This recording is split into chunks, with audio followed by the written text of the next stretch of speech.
what drew you to become part of the Marvel Cinematic Universe?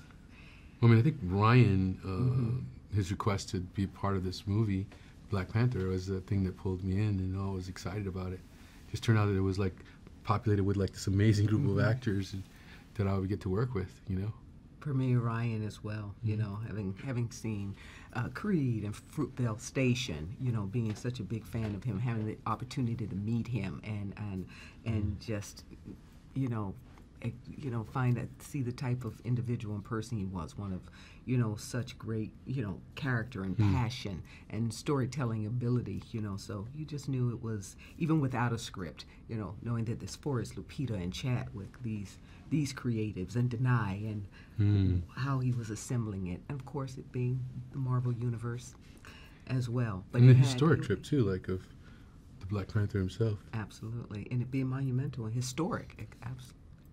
And since you talked about Ryan being sort of one of the reasons you were drawn to the film, how was it working with his directing style?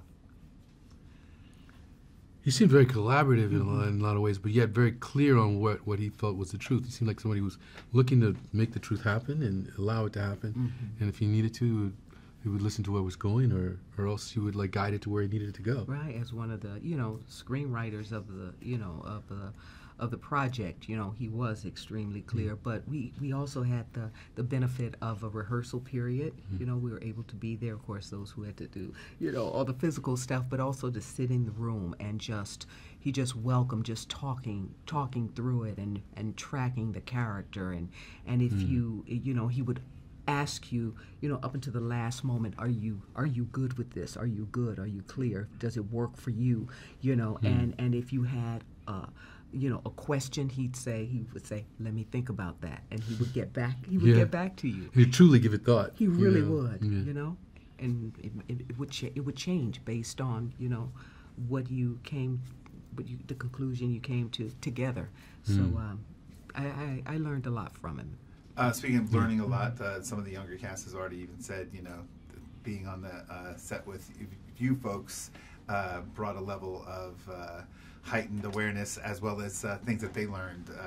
Did you feel like you were in a role of sharing knowledge with people?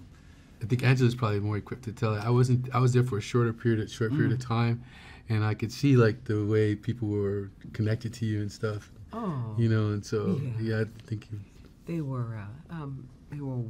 I mean, we all met this moment with such, you know, anticipation and such appreciation for what it felt like on the day. It was like a family coming together, you know, just immediately there. And I think because they've seen us, they've had the benefit of seeing our work through the years, and they come with love, but they also come with great talent and with great preparation, you know, and professionalism. So it's a mutual thing, and it just keeps, you know, building on itself. So. And you've already mentioned the amazing cast that you're surrounded to the left and the right always. There was just talent.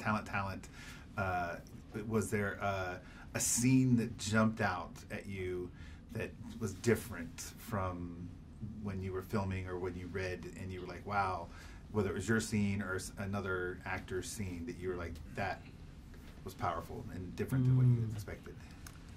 I think there were many scenes that jumped out and impressed you, but I definitely just all of the humor and the emotion that was present in the film, you know, and we know it's a you know, big action adventure Marvel, but there was within it so much heart contained, you know.